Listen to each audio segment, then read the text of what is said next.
Ya, selamat pagi saya ucapkan kepada pendengar setia Radio Berita Klasik, terutama pendengar setia program Through the Bible. Hari ini kembali bersama dengan saya, Dr. Suhento Liao, dan istri Lilin. Dan kita pada pagi hari ini akan bersama-sama mempelajari Alkitab, yaitu di 2 Korintus pasal yang ketiga. Sesuai dengan rencana kita akan mempelajari Alkitab dari Injil Matius sampai Kitab Wahyu. Satu hari satu pasal. Dan hari ini kita sampai di 2 Korintus pasal yang ketiga. 2 Korintus pasal yang ketiga. Nah, sebelum membaca serta membahasnya, mari kita berdoa terlebih dahulu. Bapa di sorga, kami mengucap syukur atas kasih setiamu, sehingga kami hidup sampai hari ini, dan dalam hidup kami nikmati berkat-Mu dan kasih setiamu, pemeliharaanmu. Tuhan, kami naikkan syukur kepadamu. Hari ini kami ingin mempelajari firman-Mu yang dituliskan oleh Rasul Paulus, oleh pimpinan Roh Kudus. Tuhan, tolonglah kami, biar Roh Kudus yang tinggal di dalam hati kami, menolong kami untuk memahami apa yang telah dituliskan itu. Kami memohon di dalam nama Yesus Kristus, Juru Selamat kami yang hidup. Amin. Oke, karena hanya 18 ayat, ya, jadi dibaca saja secara keseluruhannya. Silakan. Demikian firman Tuhan. Adakah kami mulai lagi memujikan diri kami? Atau perlukah kami seperti orang-orang lain menunjukkan surat pujian kepada kamu atau dari kamu? Kamu adalah surat pujian kami yang tertulis dalam hati kami dan yang dikenal dan yang dapat dibaca oleh semua orang. Karena telah ternyata bahwa kamu adalah surat Kristus yang ditulis oleh pelayanan kami, ditulis bukan dengan tinta tetapi dengan Roh dari Allah yang hidup, bukan pada lolo batu, melainkan pada lolo daging, yaitu di dalam hati manusia. Demikianlah besarnya keyakinan kami kepada Allah oleh Kristus. Dengan diri kami sendiri kami tidak sanggup untuk memperhitungkan sesuatu seolah-olah pekerjaan kami sendiri. Tidak, kesanggupan kami adalah pekerjaan Allah. Ialah membuat kami juga sanggup menjadi pelayan-pelayan dari suatu perjanjian baru yang tidak terdiri dari hukum yang tertulis, tetapi dari Roh, sebab buku hukum yang tertulis mematikan, tetapi Roh menghidupkan. Pelayanan yang memimpin kepada kematian terukir dengan huruf pada lolo batu. Namun demikian kemuliaan Allah menyertainya waktu ia diberikan. Sebab sekalipun pudar juga, cahaya muka Musa begitu cemerlang, sehingga mata orang-orang Israel tidak tahan menatapnya. Jika pelayanan itu datang dengan kemuliaan yang demikian, betapa lebih besarnya lagi kemuliaan yang menyertai pelayanan Roh. Sebab, jika pelayanan yang memimpin kepada penghukuman itu mulia, betapa lebih mulianya lagi pelayanan yang memimpin kepada pembenaran. Sebenarnya apa yang dahulu dianggap mulia, jika dibandingkan dengan kemuliaan yang mengatasi segala sesuatu ini, sama sekali tidak mempunyai arti. Sebab, jika yang pudar itu disertai dengan kemuliaan, betapa lebihnya lagi yang tidak pudar itu disertai kemuliaan. Karena kami mempunyai pengharapan yang demikian, maka kami bertindak dengan penuh keberanian. Jika seperti Musa, tidak seperti Musa, yang menyerubungi mukanya supaya mata orang-orang Israel jangan melihat hilangnya cahaya yang sementara itu. Tetapi pikiran mereka telah menjadi tumpul, sebab sampai pada hari ini selubung itu masih tetap menyelubungi mereka jika mereka membaca perjanjian lama itu tanpa disingkapkan. Karena hanya Kristus saja yang dapat menyingkapkannya. Bahkan sampai pada hari ini, setiap kali mereka membaca kitab Musa, ada selubung yang menutupi hati mereka. Tetapi apabila hati orang berbalik kepada Tuhan, maka selubung itu diambil daripadanya, sebab Tuhan adalah roh, dan di mana ada roh Allah, di situ ada kemerdekaan. Dan kita semua mencerminkan kemuliaan Tuhan dengan muka yang tidak terselubung. Dan karena kemuliaan itu datangnya dari Tuhan yang adalah roh, maka kita diubah menjadi serupa dengan gambarnya dalam kemuliaan yang semakin besar.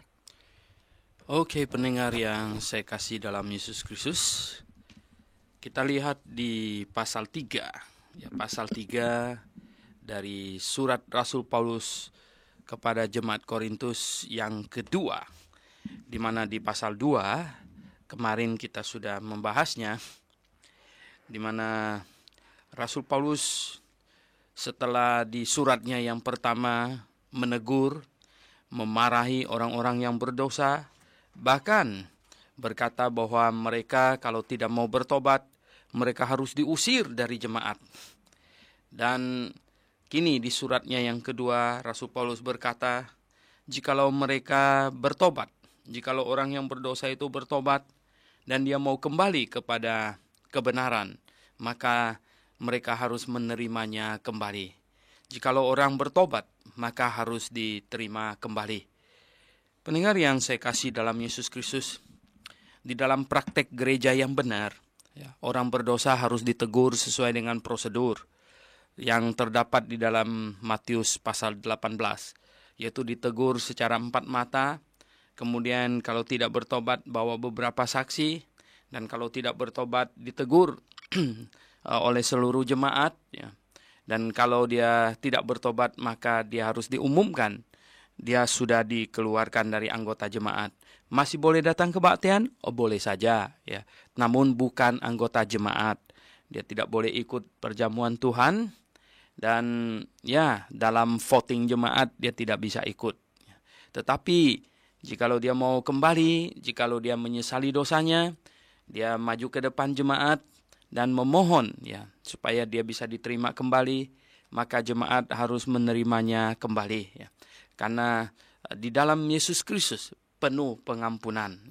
Dan kita lihat di sini ya, Rasul Paulus kemudian berkata bahwa dia sungguh-sungguh ingin supaya jemaat Korintus menjadi jemaat yang baik, ya, jemaat yang betul-betul ya itu memancarkan atau menyebarkan bau harum, ya, bau harum Kristus, ya. Dan memang ya menyebarkan bau harum, ya, bau harum sebagaimana Rasul Paulus sendiri ya dikatakan bahwa dia bagi orang yang akan diselamatkan dia adalah bau harum, tapi bagi orang yang akan binasa, yang menolak Injil, dia adalah bau kematian, katanya.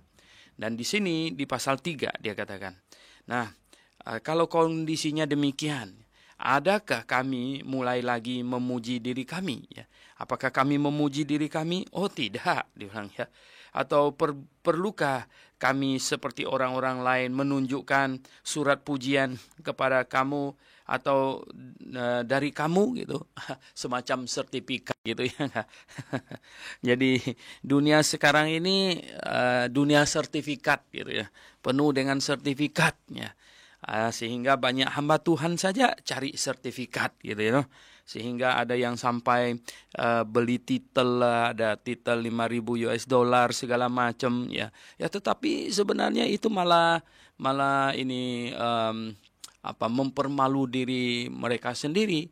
Anda bisa bayangkan kalau seorang tidak memiliki pengetahuan setingkat doktor, tiba-tiba dia menyandang gelar doktor sehingga ya apa-apa ditanya dia tidak tahu, ya, dan istilah-istilah teologi yang sangat dalam dia tidak mengerti. Ya. Bagaimana ya apa itu tidak membuat malu dirinya sendiri? Ya. Nah, tidak ada doktor ya teologi yang tidak mengerti bahasa Yunani, ya. Maka siapapun yang melakukan itu akan mempermalu diri mereka sendiri. Nah, Pendengar yang saya kasih dalam Yesus Kristus, ya, saya pernah berkata bahwa ya, manusia Indonesia itu manusia sertifikat, ya, manusia surat gitu ya.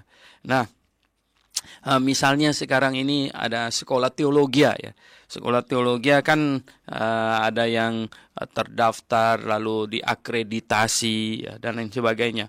Ya, saya pernah bertemu dengan hamba Tuhan yang dimana sekolah teologianya diakreditasi oleh Departemen Agama, tapi alamatnya malah nggak tahu di mana gitu ya, karena pindah sana pindah sini, dan pakai hanya ruko yang 4 meter lebar kali ya 15 meter begitu ya. Saya tanya bagaimana itu sekolahnya bisa diakreditasi. Oh, dia bilang kan gampang katanya ya. Nah, dosen-dosen semuanya juga cuma didaftar saja ya, didaftar ya. Wah, dosen ini tapi nggak pernah datang ngajar punya, memang nggak pernah disuruh ngajar ya, dan lain sebagainya. Nah, lalu dia punya perpustakaan itu dipinjam, buku dari dosen mana-mana semuanya dibawa dipinjam di situ ditaruh ya, sepertinya waduh banyak sekali buku perpustakaannya. Orang Departemen Agama datang ngeceknya, lihat bukunya banyak sekali gitu ya. Tetapi ya beberapa hari sesudah diperiksa, bukunya diambil kembali sama dosen-dosennya semua. Jadi di situ tidak ada buku lagi gitu. Tapi dia sudah dapat itu kertas tanda diakreditasi gitu ya, sudah dapat. Nah, sekarang ya surat itu kayak surat sakti gitu ya, kayak surat sakti. Nah, pendengar yang saya kasih dalam Yesus Kristus ya, jelas sekolah demikian tidak menghasilkan mutu, tidak menghasilkan orang yang berpengertian, yang berpengetahuan, tidak ya. Ini hanyalah ya kertas saja, kertas ya. Makanya manusia Indonesia ini manusia kertas gitu ya. Yang dipentingkan itu kertas gitu. Padahal ya pendengar yang saya kasih dalam Yesus Kristus, orang Kristen tidak perlu ikut-ikutan demikian ya. Orang Kristen itu orang yang tulus, yang jujur ya toh. Ya kita apa adanya kita ya toh. Kalau memang sampai tingkat begitu pengetahuan kita ya segitulah. Ya kalau memang sekolah teologi kita ini ya tingkatannya segitu ya segitulah gitu, dan kita menghasilkan mahasiswa segitu ya segitulah. Nah, tidak perlu ada ya itu memanipulasi kertas dan lain-lain sebagainya gitu ya. Dan surat pujian ya, sertifikatnya banyak sekali tapi orangnya nggak bisa apa-apa gitu ya. Untuk apa itu? Nah, Rasul Paulus bilang, adakah kami mulai lagi memuji diri kami ya, atau perlukah kami seperti orang-orang lain? Nah, seperti orang-orang lain ya, menunjukkan surat pujian. Surat pujian kan itu surat penghargaan ya, surat penghargaan, surat pujian katanya ya, kepada kamu atau dari kamu ya. Rasul Paulus ya toh mendapat sertifikat menandakan mendirikan jemaat Korintus gitu ya. Ya nggak perlulah kata Rasul Paulus yang begitu ya. Nah, pendengar yang saya kasih dalam Yesus Kristus, memang tidak perlu yang begitu ya. Orang Kristen adalah orang yang tulus ya. Kita lebih mementingkan pujian dari Tuhan kita. Ayat 2 dia berkata ya, kamu adalah surat pujian kami yang tertulis dalam hati kami dan yang dikenal dan yang dapat dibaca oleh semua orang ya. Nah, sertifikat atau surat penghargaan kami adalah kamu ya. Nah, kalau kamu bagus maka ya itulah surat penghargaan kami ya. Kamulah ya. Jemaat Korintus itu surat penghargaan, hasil kerja ya. Hasil kerja kami, hasil pelayanan kami. Nah, pendengar yang saya kasih dalam Yesus Kristus, untuk apakah seseorang memiliki sertifikat ini, sertifikat itu, digantung di dinding sampai penuh dindingnya, tetapi sebenarnya tidak ada hasil apa-apa yang dihasilkannya, tidak ada. Nah, pendengar yang saya kasih dalam Yesus Kristus, bukankah dari hasil pekerjaan itu, hasil usaha kita, hasil pelayanan kita, ada orang-orang yang diselamatkan, ada jemaat yang didirikan. Nah, itu adalah sertifikat hidup itu, yang ditulis bukan di atas kertas, tetapi ditulis katanya di daging itu ya, daging manusia. Jadi ditulis di hati manusia. Nah, itu sebenarnya sertifikat yang sesungguhnya. Itu yang paling tepat gitu.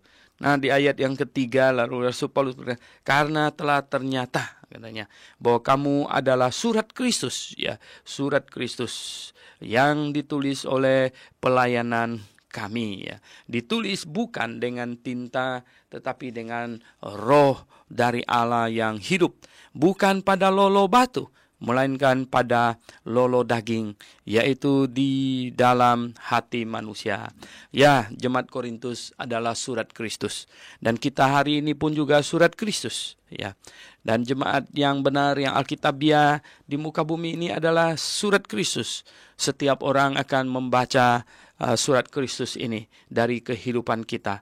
Apakah kita sungguh surat Kristus yang memancarkan cemerlang, yang berisikan pujian, ya, yang berisikan hal-hal yang memuliakan Tuhan? Nah, ingatlah, tiap-tiap orang percaya adalah surat Yesus Kristus di muka bumi ini, ya. Dan yang dikerjakan, yang dihasilkan oleh pelayanan siapa? Ya, jadi jemaat-jemaat semuanya adalah surat Kristus yang dihasilkan melalui usaha siapa, melalui pelayanan siapa.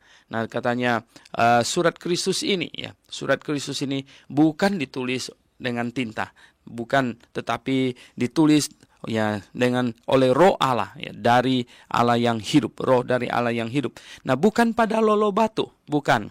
Ya, padahal lolo batu jauh lebih permanen daripada kertas, tapi bukan pada lolo batu, melainkan pada lolo daging, ya, melainkan pada bongkahan-bongkahan daging, yaitu di dalam hati manusia. Nah, pendengar yang saya kasih dalam Yesus Kristus, puji syukur kepada Tuhan, ya, Yesus Kristus nyata dalam hidup kita. Nah, itu barulah kita menjadi surat Kristus. Adakah Kristus nyata di dalam hidupmu, ya? Adakah sungguh-sungguh engkau menyadari bahwa hidupmu harus memancarkan Yesus Kristus, ya?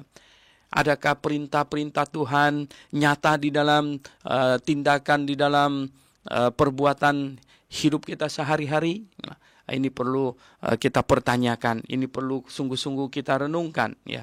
Hidup kita ini mencerminkan siapa? Mencerminkan apa, ya? Sungguhkah hidup kita mencerminkan kebenaran Tuhan? Nah, ini perlu kita pertanyakan. Banyak orang Kristen, ya, katanya sudah jadi Kristen, katanya, ya, dia sungguh-sungguh orang Kristen yang benar, tetapi ini masih sangat kental melakukan atau mematuhi adat istiadat yang bertentangan dengan Alkitab. Saya katakan, ya, adat istiadat ada yang tidak bertentangan dengan Alkitab, ada yang bertentangan dengan Alkitab. Dan, ya, di dalam adat istiadat berbagai bangsa di muka bumi ini, itu banyak item yang bertentangan dengan Alkitab. Mengapa? Karena iblis, ya, karena iblis itu telah menyusup ke segala suku bangsa, dan iblis, ya, menghasut manusia untuk melakukan, ya, sesuatu yang bertentangan dengan Alkitab, dan sesuatu yang dilakukan yang bertentangan dengan Alkitab terus-menerus menjadi adat istiadat. Ya, adat istiadat yang bertentangan dengan Alkitab, misalnya apa? Ya, misalnya ada upacara-upacara yang meminta persetujuan leluhur lah, ya, yang menyembah leluhur lah, ya, yang memanggil roh leluhur lah, segala macam. Nah, itu bertentangan dengan Alkitab, ya, bertentangan dengan Alkitab. Jadi kita tidak boleh, ya. Nah, pendengar yang saya kasih dalam Yesus Kristus, sekarang, ya, jikalau orang, ya, berinteraksi dengan Anda, dia mengenal Anda sebagai seorang murid Kristus, ya, atau dia mengenal Anda sebagai seorang suku tertentu, manakah yang lebih menonjol? Lebih menonjol sebagai murid Kristus kah, atau lebih menonjol sebagai orang Tionghoa, sebagai orang Batak, sebagai orang Jawa, sebagai orang Sunda, ya? Lebih menonjol yang mana? Lebih menonjol engkau sebagai orang Dayak, atau lebih menonjol engkau sebagai murid Kristus? Nah, pendengar yang saya kasih dalam Yesus Kristus, saya lebih suka kalau orang berinteraksi dengan saya, dia tahu persis saya murid Kristus, gitu, daripada saya orang Tionghoa. Nah, pendengar yang saya kasih dalam Yesus Kristus, dengan demikian maka saya adalah nyata surat Kristus. Ya, saya bukan surat leluhur saya, ya, tapi saya adalah surat Kristus. Ya, ini harus difahami, ini harus dihayati dengan amat sangat. Jadi pendengar yang saya kasih dalam Yesus Kristus, marilah di dalam hidup kita sehari-hari, ya, marilah kita di dalam kita bersaksi bagi Tuhan, sungguh-sungguh nyata, ya, sungguh-sungguh nyata. Jadi ketika ada orang ya berinteraksi dengan kita, ketika orang terjadi komunikasi dengan kita, maka ya ini ciri-ciri ya atau tanda-tanda bahwa kita itu murid Kristus sejati itu menonjol, ya, menonjol. Dengan demikian maka kita sungguh sudah menjadi surat Kristus yang ditulis ya oleh Roh dari Allah yang hidup, ya. Bukan pada lolo batu katanya, melainkan pada lolo daging, yaitu di dalam hati manusia, di dalam hati kita. Nah, kemudian di ayat 4 ya Rasul Paulus berkata, demikianlah ya besarnya keyakinan kami kepada Allah oleh Kristus, ya. Demikianlah besar keyakinan kami kepada Allah oleh Kristus. Ya, kita harus memiliki keyakinan yang besar, ya. Kita tidak boleh goyah, ya. Kita harus sungguh-sungguh meyakini ya Allah di dalam Yesus Kristus, ya. Kita percaya kepada Allah di dalam Yesus Kristus. Tidak ada satu orang pun ya yang bisa mengenal Allah dengan tanpa mengenal Yesus Kristus. Tidak ada, ya. Karena Allah menyatakan dirinya di dalam Yesus Kristus. Di dalam Injil Yohanes pasal 1 ayat 18, Injil Yohanes pasal 1 ayat 18 ada dikatakan ini, tidak seorang pun yang pernah melihat Allah, tetapi anak tunggal Allah yang ada di pangkuan Bapa, dialah yang menyatakannya. Ya, tidak ada seorang pun ya pernah melihat Allah, ya, tetapi anak tunggal Allah yaitu Yesus Kristus yang ada di pangkuan Bapa, dialah yang menyatakannya.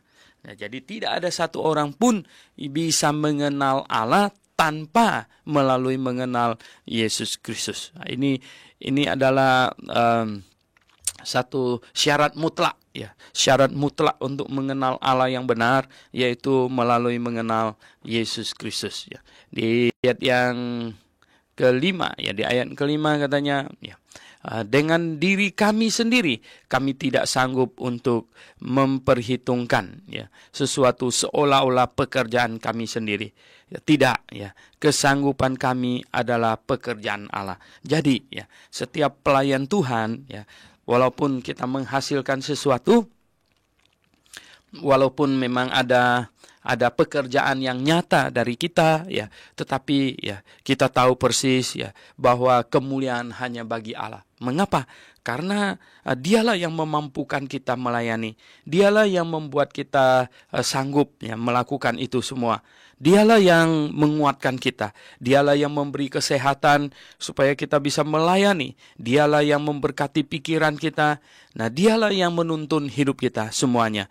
Dialah yang mensanggupkan kita di dalam pelayanan. Dialah yang memimpin kita. Oleh sebab itu, ya, kita kembalikan kemuliaan kepada Allah. Ya. Jadi bukan untuk berhitung-hitung tentang hasil yang kita capai untuk disombongkan, tetapi kita sungguh-sungguh memahami betapa kasih karunia Tuhan amat besar. Dia mau melakukan pekerjaan yang besar melalui kita. Nah, dengan demikian maka kita ya akan bersikap demikian, merendahkan hati di hadapan Tuhan, ya.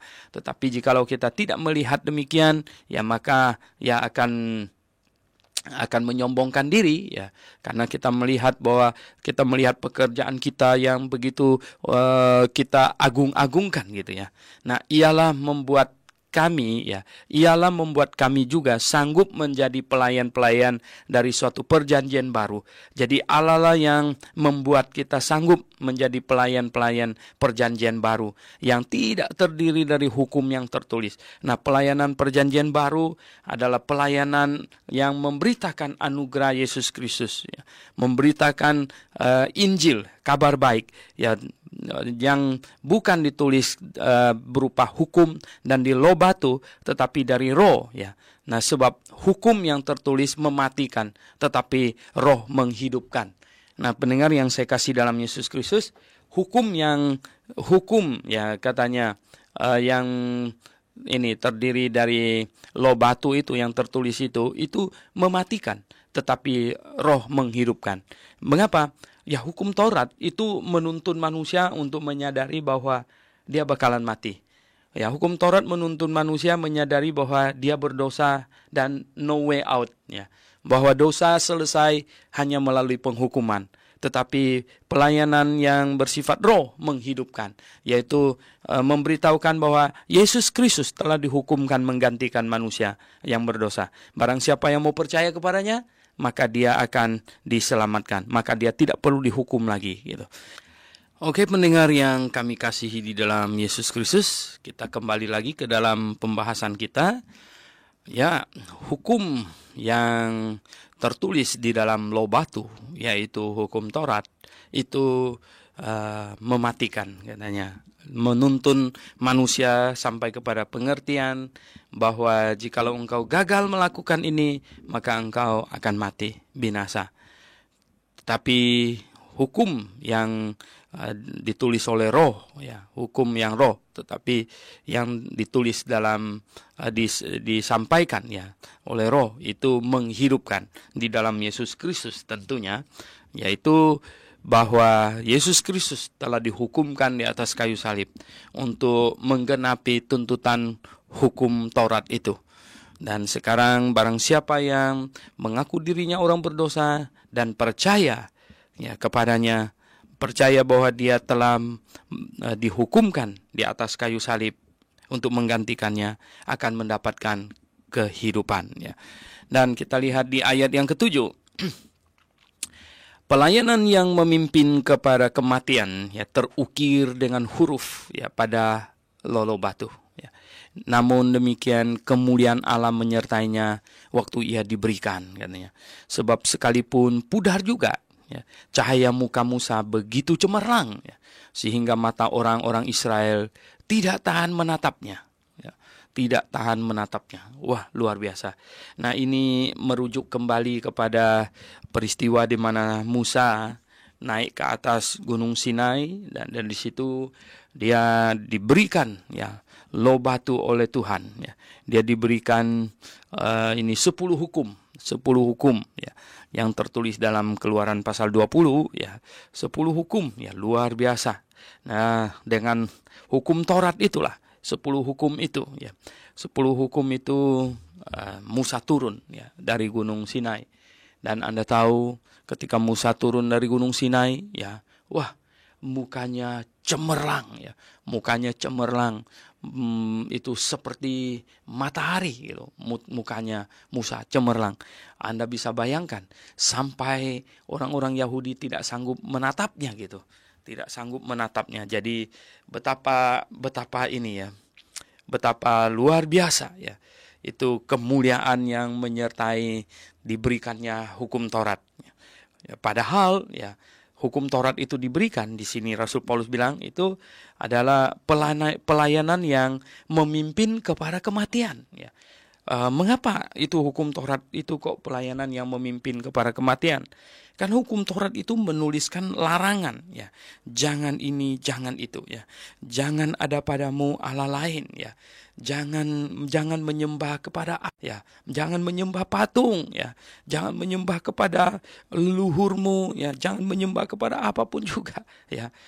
Kemudian, ya, jangan menyebut nama Tuhan Allahmu dengan sia-sia. Nah, ini adalah simbol dari engkau mengasihinya, engkau tidak menyebutnya dengan sia-sia, ya, menyebut namanya dengan sia-sia. Dan kemudian katanya, ya, nah, kuduskanlah hari Sabat. Ini juga simbol bahwa jikalau engkau patuh kepadanya, engkau mengasihinya, maka engkau khususkan satu hari untuknya, ya, satu hari yang khusus, ya, diberikan kepada Allah Sang Pencipta. Ya, baru kemudian, ya, ini hormatilah ayahmu dan ibumu, ya. Jangan membunuh, jangan berzina, ya. dan ya semuanya itu ya. Jangan mencuri ya. Jangan menjadi saksi dusta dan jangan menginginkan barang orang lain. Jadi ini 10 hukum ini dibawa turun oleh Musa ya, dari atas gunung. Ini memimpin kepada kematian, kata Rasul Paulus di sini. Loh, kok memimpin kepada kematian? Oh iya, ini semuanya berisikan larangan ya, larangan. Nah, engkau terpeleset salah satunya, maka engkau adalah orang berdosa. Anda tahu orang berdosa itu apa akibatnya? Orang berdosa itu akan masuk ke neraka. Ya, orang berdosa itu masuk neraka. Nah, sekarang saya tanya, adakah satu manusia di muka bumi ini tidak terpeleset salah satunya? Ya, masa ada. Oke, engkau tidak pernah ya membunuh orang ya. Tetapi yang paling penting malah ya, apakah sejak engkau mengetahui segala sesuatu engkau sudah menyembah kepada Allah yang benar? Ya. Apakah sejak Anda menjadi manusia yang bisa bertanggung jawab, Anda sudah menghormati Allah? Ya, tidak pernahkah Anda tunduk menyembah kepada sesuatu yang lain? Ya, tidak pernahkah Anda menyebut nama Allah dengan sembarangan, dengan tidak hormat, ya, dan lain-lain sebagainya. Oke, mungkin Anda tidak pergi merampok bank, ya, tetapi tidak pernahkah Anda mencuri 50 rupiah, ya, tidak pernahkah, ya. Nah, tidak pernahkah Anda berbohong? Kan di sini bilang saksi dusta. Tidak pernahkah? Tidak pernahkah Anda menginginkan barang orang lain? Ya, sangat menginginkannya. Nah, pendengar yang saya kasih dalam Yesus Kristus, ini ya pelayanan yang memimpin kepada kematian. Karena salah satu saja kita tabrak dalam seluruh hidup ini, salah satu saja, maka kita sudah menjadi orang berdosa. Dan orang berdosa itu ya tidak bisa pergi ke sorga. Orang berdosa tidak bisa pergi ke sorga biar dosanya sekecil apapun. Tidak bisa. Ya. Mengapa? Karena sorga tempat yang maha kudus. Ya. Orang berdosa biar dosanya sekecil apapun, dia tidak bisa menghampiri Allah. Mengapa? Karena Allah adalah pribadi yang maha kudus. Ya. Tidak bisa menghampiri Allah. Jadi pendengar yang saya kasih dalam Yesus Kristus, oleh sebab itulah pelayanan Musa yang membawa turun loh batu itu sebenarnya itu adalah suatu pelayanan yang akan menyadarkan manusia bahwa dia bakalan mati, bahwa dia bakalan masuk ke neraka. Jadi hukum Taurat itu ada, hukum Taurat itu diberikan kepada manusia agar manusia menyadari bahwa ya dia tidak sanggup hidup kudus, bahwa untuk manusia menyadari bahwa dia berdosa, ya, supaya anak cucu Adam dan Hawa mengerti posisinya adalah posisi orang berdosa dan dia tahu dia bakalan mati. Ya. Makanya ini adalah pelayanan yang memimpin kepada kematian, terukir dengan huruf pada lolo batu. Namun demikian katanya kemuliaan Allah menyertainya. Namun sekalipun itu pelayanan yang memimpin kepada kematian, pelayanan yang menunjuk kepada manusia bakalan dia mati, pelayanan yang akan menyadarkan manusia bahwa dia tidak bisa masuk surga, pelayanan yang demikian saja Allah sertai dengan kemuliaan, diberikan kemuliaan. Dan ketika Musa membawa turun loh batu itu, mukanya bersinar cemerlang katanya, cemerlang ya, sangat terang katanya, sehingga mata orang-orang Israel tidak tahan menatapnya. Mata orang Israel tidak tahan menatapnya. Wih, ya doh, mukanya terang gitu ya, tidak tahan menatapnya. Nah, jika pelayanan itu datang dengan kemuliaan yang demikian, ya, jikalau pelayanan yang memimpin kepada kematian itu, ya katanya, ya, datang dengan kemuliaan yang demikian, betapa lebih besarnya lagi kemuliaan yang menyertai pelayanan roh. Jadi pelayanan roh. Pelayanan roh itu adalah pelayanan perjanjian baru, pelayanan yang mengantar manusia untuk mendapatkan kasih karunia Allah, pelayanan Injil, pelayanan yang memberitahukan kepada orang bahwa ya, karena hukum Taurat menyadarkan kita orang berdosa, bahwa kita harus mati, bahwa kita tidak bisa pergi ke sorga, bahwa kita tidak bisa menghampiri Allah, tetapi atas kasih karunia Allah. Karena kasih-Nya yang amat besar, Dia mengirim Yesus Kristus. Dia mengutus Sang Juru Selamat yang dijanjikan sejak zaman dahulu kala. Dijanjikan, dan Sang Juru Selamat telah dihukumkan di atas kayu salib, menanggung dosa manusia. Dan barang siapa yang mau bertobat dan percaya kepadanya, maka semua dosanya dihitung sudah tertanggung di atas kayu salib.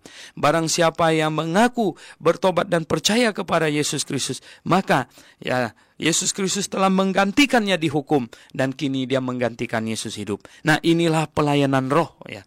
Inilah pelayanan roh. Nah, namun demikian, ya, kita sungguh-sungguh, ya, kita katakan bahwa pelayanan roh ini adalah pelayanan yang sebenarnya lebih mulia, jauh-jauh lebih mulia daripada pelayanan loh batu itu, pelayanan daging, pelayanan yang memimpin kepada kematian. Nah, pelayanan Injil ini adalah pelayanan yang memimpin kepada hidup yang kekal, ya.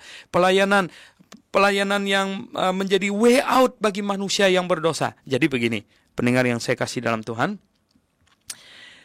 pelayanan hukum Taurat itu menyadarkan manusia bahwa dia bakalan mati. Dia berdosa, dia bakalan mati. Dia habislah, ya, bahwa tidak ada jalan keluar. Nah, tetapi pelayanan Injil datang berkata, ada jalan keluarnya sekarang. Allah sendiri telah mengerjakan jalan keluarnya. Mari, lewatlah jalan ini. Nah, jadi pendengar yang saya kasih dalam Yesus Kristus, diumpamakannya begini lagi, ya. Pelayanan hukum Taurat itu adalah pelayanan kita masuk ke dalam sebuah terowongan, ya. Terowongan tidak ada jalan keluar lagi, tidak ada jalan balik. Makin jalan ke dalam makin gelap, makin gelap, dan ujungnya nanti adalah kebinasaan. Tetapi kemudian datang pelayanan Injil dan kasih tahu bahwa belok kanan di sini jalan menuju kepada terang, di sini jalan menuju kepada hidup. Mari belok kanan. Nah, jadi pendengar yang saya kasih dalam Yesus Kristus, pelayanan hukum Taurat itu menyadarkan manusia bahwa dia bakalan mati, dia bakalan dihukum di neraka. Tetapi pelayanan Injil memberikan jalan keluar, bahwa Injil adalah jalan keluar yang Allah ciptakan bagi manusia. Injil adalah kabar baik bahwa manusia bisa diselamatkan di dalam Yesus Kristus. Jadi pendengar yang saya kasih dalam Yesus Kristus, nah, kalau pelayanan yang menuju kepada kebinasaan, itu saja Tuhan, ya, lengkapin dengan kemuliaan yang amat sangat, sehingga Musa punya muka itu cemerlang, memancarkan sinar yang cemerlang. Oh, apalagi katanya, betapa lebih besarnya lagi kemuliaan yang menyertai pelayanan roh. Oh, pendengar yang saya kasih dalam Yesus Kristus. Nah, cuman, ya, sekarang ini tidak terlihat, ya, tidak terlihat mukanya Pak Alki gitu, itu cemerlang gitu, sampai kita nggak sanggup, ya. Tidak melihat muka saya itu cemerlang gitu, bersinar, ya, itu tidak lihat begitu. Mengapa? Ya, nanti cemerlangnya itu nanti. Oh, luar biasa, ya. Kalau kita baca kitab Daniel, ya, pendengar membaca kitab Daniel, ya. Daniel pasal 12, ya. Daniel pasal 12, ya. Di ayat yang ketiga katanya. Di ayat yang ketiga ada bunyi gini. Dan orang-orang bijaksana akan bercahaya seperti cahaya cakrawala. Ya, dan, ya, yang telah menuntun banyak orang kepada kebenaran seperti bintang-bintang tetap untuk selama-lamanya, ya. Jadi lihat itu dia. Katanya orang-orang bijaksana, ya, orang bijaksana itu adalah orang yang mengerti Injil, orang yang bertobat, orang yang menerima Injil dengan benar. Itu orang-orang yang bijaksana akan bercahaya seperti cahaya cakrawala, ya. Dan yang telah menuntun banyak orang kepada kebenaran. Nah, ini penginjil-penginjil ini, ya, hamba-hamba Tuhan yang menuntun banyak orang kepada kebenaran akan bercahaya seperti bintang-bintang, ya, bercahaya. Tahukah pendengar sekalian, bintang itu adalah seperti matahari. Dia memancarkan sinar itu, ya, bintang. Kalau bulan tidak, ya. Bulan itu memantulkan, ya, tidak memancarkan sinar. Nah, tetapi bintang-bintang itu memancarkan sinar, ya, sinar yang cemerlang, ya. Bahkan sedemikian jauhnya dari kita di sini, sinarnya saja kelihatan, ya, luar biasa. Jadi pendengar yang saya kasih dalam Yesus Kristus, kita lihat di sini dikatakan, ya, betapa katanya, betapa lebih besar lagi kemuliaan yang menyertai pelayanan roh ya. Jadi nanti ya pelayanan roh ya kita akan menerima kemuliaan yang luar biasa. Oleh sebab itu pendengar yang saya kasih dalam Yesus Kristus, mari melayani Tuhan ya. Mari ya, tidak ada pekerjaan yang lebih indah di muka bumi ini selain ya melayani Tuhan ya. Sebab ya jika pelayanan yang memimpin kepada ya penghukuman itu mulia, betapa lebih mulianya lagi pelayanan yang memimpin kepada pembenaran ya. Betapa lebih mulia lagi pelayanan yang memimpin kepada pembenaran ya. Pelayanan yang memimpin kepada penyadaran akan hukuman dosa, itu saja mulia. Betapa besar lagi kemuliaan yang akan menyertai yang memimpin kepada pembenaran. Aduh ya, sungguh agung, mulia, indah ya.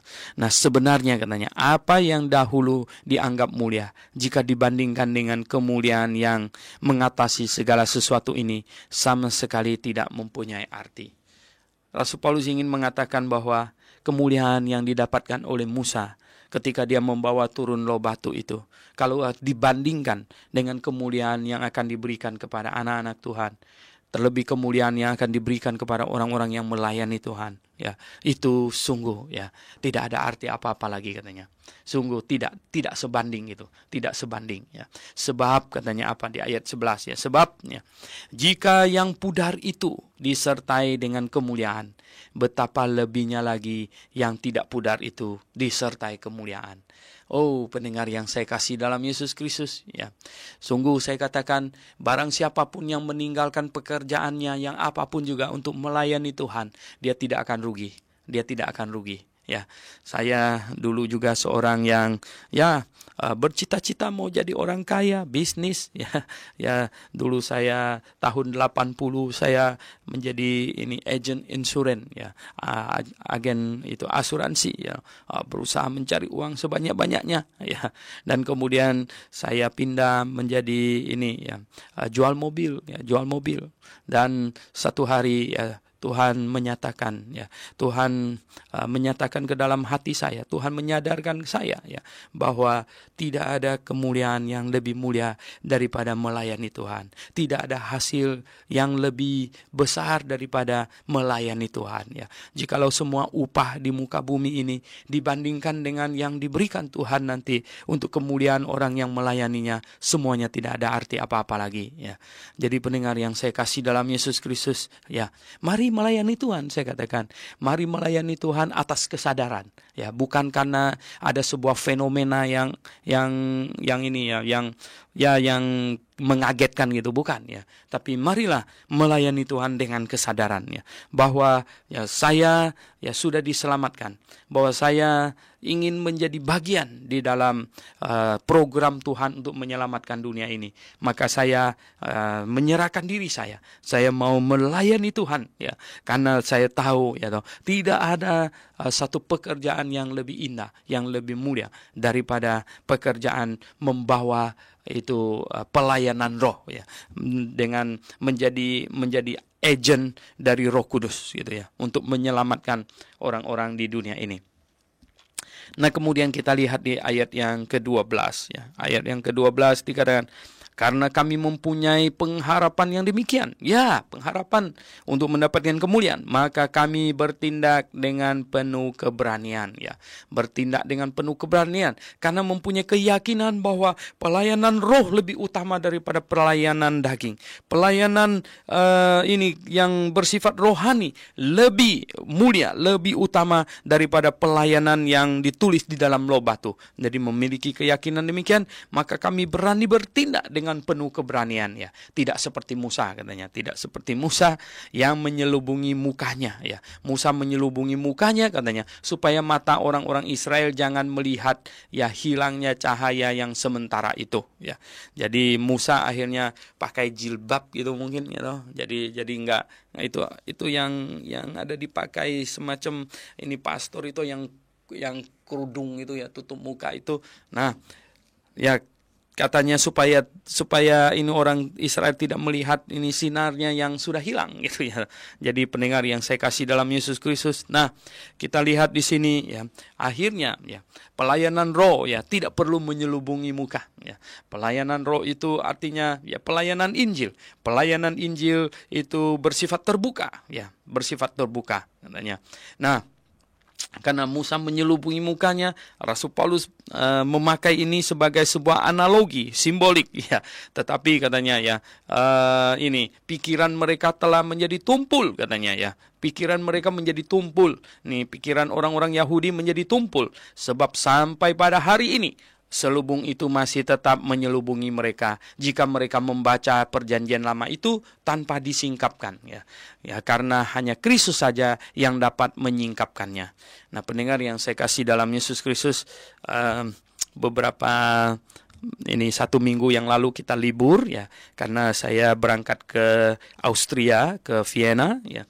Dan ketika saya pulang ya, dalam perjalanan pulang dari Vienna, waktu transit di Bangkok ya, saya bertemu dengan orang Yahudi yang pakai baju hitam ya, kemudian brewok itu dengan jenggot yang panjang ya, kemudian pakai topi hitam, topinya 2 biji gitu ya. Saya lihat satu yang hitam yang kecil gitu di dalamnya, dan satu yang kayak cowboy punya gitu ya, cowboy, black cowboy itu ya. Dan saya dengan ini ya, ini Pak Daniel Arianto ya, pendeta Daniel Arianto, kami berdua ini wah jadi kepingin ngobrol dengan dia. Ini kita lihat nih bagaimana, saya cari alasan nih mau ngomong dengan dia bagaimana ini. Akhirnya saya dapatkan alasannya, saya hampiri dia senyum-senyum, saya bilang, "Sir," ya, saya tanya sama dia, saya bilang, "Mengapa Anda pakai 2 biji topi?" Saya bilang, "Satu di dalam kan, satu di luar."